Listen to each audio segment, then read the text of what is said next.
Hello बच्चों, welcome back to my channel mission IIT JEE. आज हमारे पास जो प्रॉब्लम है वो है 2022 की एडवांस लेवल की प्रॉब्लम। ये एओडी की प्रॉब्लम में इन्होंने क्या बोल रखा था कि let alpha equals to sigma of sine pi by 6 to the whole power 2k and k की वैल्यू इन्होंने क्या दे रखी है 1 से लेकर इन्फिनिटी तक। इन्होंने इसको समीशन कर रखा है बेसिकली। और फिर उन्होंने क्या बोल रखा है let g is a function जिसकी डोमेन कितनी दे रखी है 0 से लेकर 1 तक in closed bracket and range कितनी दे रखी है इसकी real number r be the function defined by gx equal to 2 to the power alpha x plus 2 to the power alpha times 1 minus x then which of the following statements is are true. और ये इन्होंने 4 option दे रखे हैं।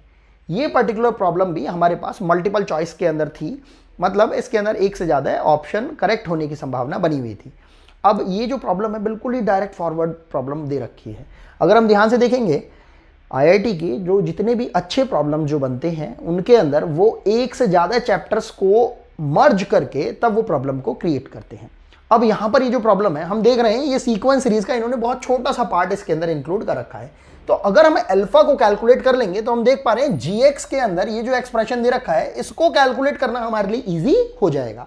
तो हम क्या करते हैं, सबसे पहले अल्फा को ही कैलकुलेट कर लेते हैं और हम देखते हैं कि इस पर्टिकुलर एक्सप्रेशन को हम और ढंग से कैसे लिख सकते हैं। तो हमने सबसे पहले तो सिग्मा ही ले लिया, k इक्वल टू 1 से लेकर इन्फिनिटी तक हमसे बोल रखा है और इस एक्सप्रेशन को हम बोल सकते हैं sine pi by 6 to the whole power 2k। जैसे ही हम ये बात समझ पाते हैं हमारे लिए एक्सप्रेशन बहुत ही ज्यादा इजी हो जाएगा। इसके आगे लिख लेते हैं। हमने क्या करा, साइन पाई बाय 6 की वैल्यू कैलकुलेट करने की कोशिश करी। ये तो हमें बाय हार्ट लर्न ही है। ये कितनी वैल्यू होती है हमारे पास 1/2। तो हमने क्या करा, इस सिग्मा को लगा दिया तो हमारे पास जो एक्सप्रेशन बनता हुआ आ रहा होगा वो कुछ इस टाइप का सा होगा। 1/2 to the whole power 2k है हमारे पास और 2k में हमने इस k की वैल्यू 1 से रखनी स्टार्ट करी। कहां तक? इन्फिनिटी तक। वैसे तो इन्होंने k के बारे में कोई इंफॉर्मेशन नहीं दे रखी है, लेकिन अगर कोई इंफॉर्मेशन नहीं दे रखी होती है तो हम जनरली इसको इंटीजर कंसीडर करके चलते हैं। तो यहां पर हमारे पास वैल्यू कितनी हो जाएगी 2 प्लस सिग्मा लगाते हुए चल रहे हैं तो प्लस 1/2।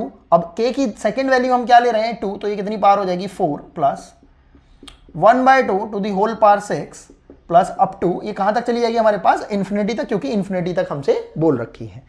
अब यहां पर हम क्या करते हैं कि इस पूरे एक्सप्रेशन में से 1/2 का होल स्क्वायर हमने कॉमन ले लिया और जो बचा हमने उसको ढंग से लिख लिया। ये कितना हो गया 1 प्लस 1/2 का whole square plus 1/2 to the whole power 4 और अप टू कहां तक जा रहा है इन्फिनिटी तक। और हमें शायद याद आ रहा हो इन्फिनिटी टर्म्स का जो सम होता है जिसमें जो हमारे पास टर्म्स दे रखे हैं या ऐसा बोल सकते हैं कॉमन जो रेशो होता है वो कॉमन रेशो, क्योंकि ये जीपी की है, ये जीपी बन रही है एक, और जीपी के अंदर जो कॉमन रेशो है that should be less than 1।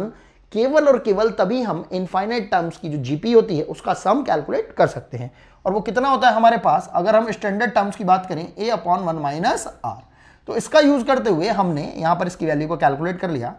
देखो 1/2 का होल स्क्वायर, ये जो है बाहर वाला ये तो 1/4 हो जाएगा और ये जो अंदर वाला है यहाँ पर ये जो हमें सब चीज दिखाई दे रही है इसमें फर्स्ट टर्म तो कितनी हो जाएगी a बोले तो 1 होल अपॉन 1 माइनस r। अगर हम r को ध्यान से देखें r कितनी हो रही है हमारे पास 1/2 का होल स्क्वायर मतलब 1/4।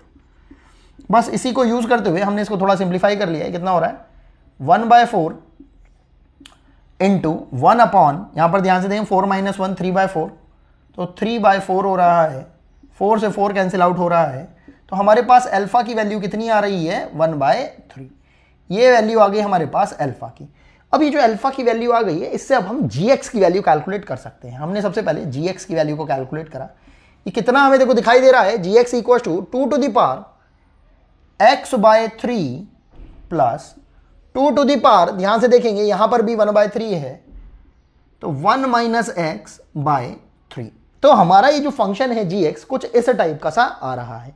जैसे ही हमने अपने एक्सप्रेशन को एक्सपोनेंट की फॉर्म में देखा और हमसे जब ऑप्शन में ये पूछा जा रहा है minimum value maximum value, minimum value maximum value, तो हमें समझ में आएगा कि इसके अंदर तो बहुत ही सिंपल तरीके से हम AMGM का कॉन्सेप्ट अप्लाई कर सकते हैं। अगर आप ध्यान से देखेंगे पूरा ही जो प्रॉब्लम है वो सीक्वेंस एंड सीरीज के ऊपर बेस्ड कर रखा है इन्होंने, मतलब उसी से ही इंस्पायर्ड है ये।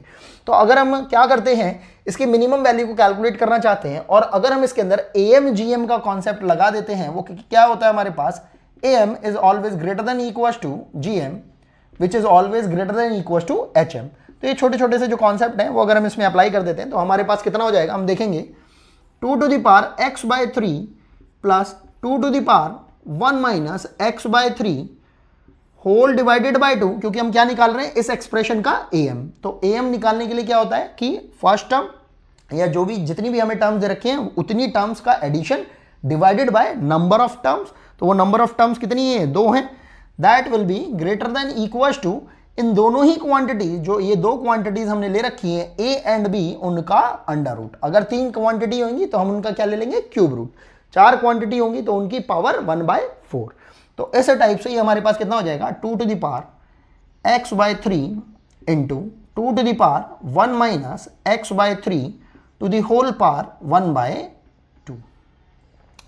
इसको अगर हम थोड़ा सिंप्लीफाई करने की कोशिश करते हैं तो हमारे पास कितना हो जाएगा, ये 2 to the power x/3 plus 2 to the power 1 minus x/3, और इस 2 को भी इसके पास ले जाएंगे। और अगर हम इसको थोड़ा सिंप्लीफाई करें, देखो ध्यान से देखो, मल्टीप्लिकेशन में हमारे पास जो ये पावर्स हैं ये आपस में ऐड हो जाएंगी, इनका जो एलसीएम है वो कॉमन आ जाएगा 3, और x प्लस 1 माइनस x से x उड़ जाएगा, 1/3 बच जाएगा, 1/2 पहले से ही है, 1/6 हो जाएगा।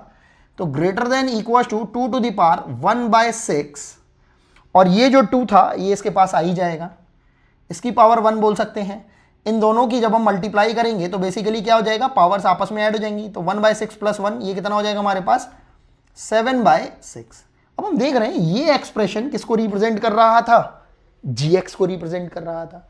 हमसे पहले ऑप्शन में क्या बोल रखा है, the minimum value of the gx is 2 to the power 7/6। हम देख रहे हैं इस एक्सप्रेशन की जो वैल्यू है हमेशा ग्रेटर देन और इक्वल्स टू कितनी रहने वाली है, 2 to the power 7/6। मतलब इस एक्सप्रेशन की जो वैल्यू है वो 2 to the power 7/6 से कभी भी छोटी नहीं रहने वाली है। मतलब मिनिमम वैल्यू इसकी कितनी आने वाली है, 2 to the power 7/6। तो बहुत सिंपल से हमें समझ में आ रहा है कि जो मिनिमम वैल्यू वाली ये जो बात बोल रखी है 2 to the power 7/6 इसकी ट्रू हो रही है।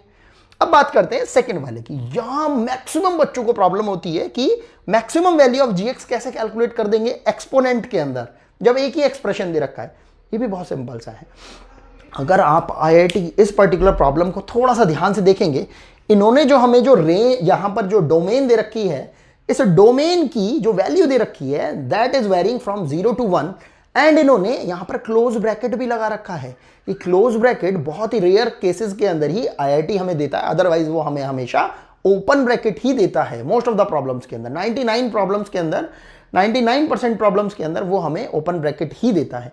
यहाँ क्लोज ब्रैकेट देने का एक बहुत अच्छा कारण ये है क्योंकि वो चाहता है हम थोड़ा सा सोचें इसके बारे में। हम देख रहे हैं जो जीएक्स हमारा फंक्शन दे रखा है एक एक्सपोनेंट की फॉर्म में दे रखा है, मतलब एक एक्सपोनेंशियल टाइप की फॉर्म दे रखी है हमें।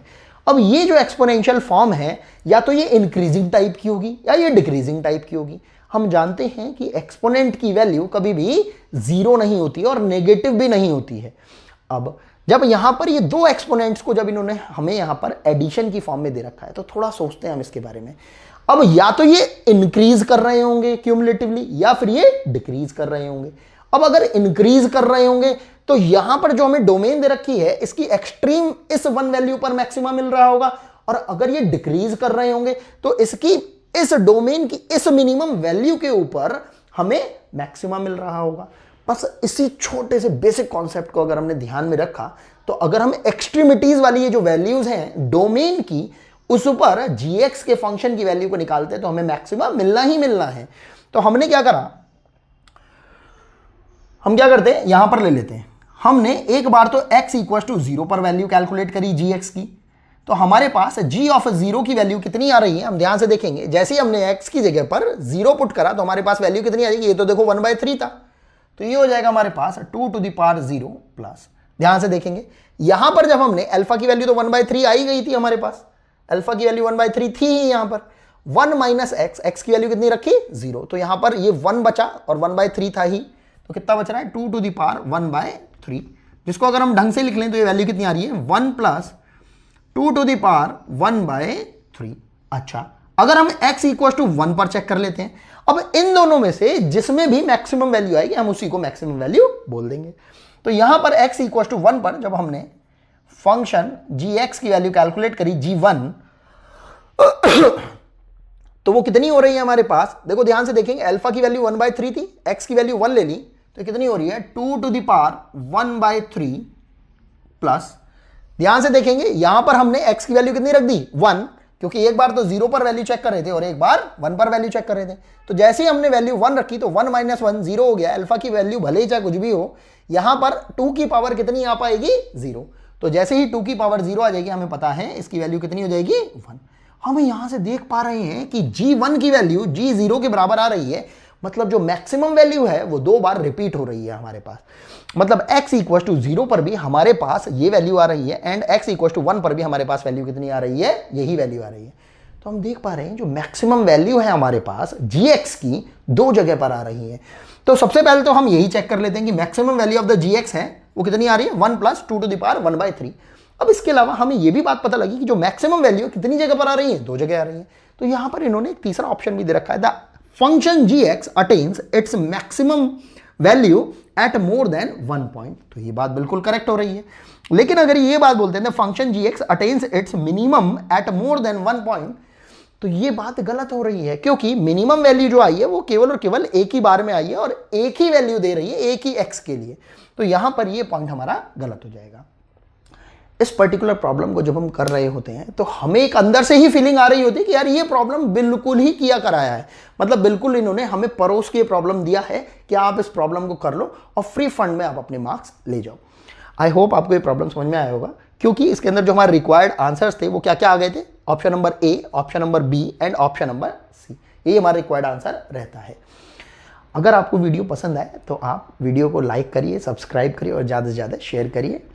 आई होप आपको ये प्रॉब्लम समझ में आ रही होंगी। फिर भी अगर आपको कोई डाउट रहता है तो प्लीज़ आप कमेंट सेक्शन के अंदर मेंशन करिए, और अगर आपको कमेंट सेक्शन के अंदर नहीं भी मेंशन करना है तो आप डायरेक्टली मेरे से, मेरे टेलीग्राम की आईडी मैंने अपने डिस्क्रिप्शन बॉक्स के अंदर मेंशन कर रखी है, आप वहाँ पर मुझे मैसेज कर सकते हैं, मेरे से डायरेक्टली कोई भी प्रॉब्लम पूछ सकते हैं।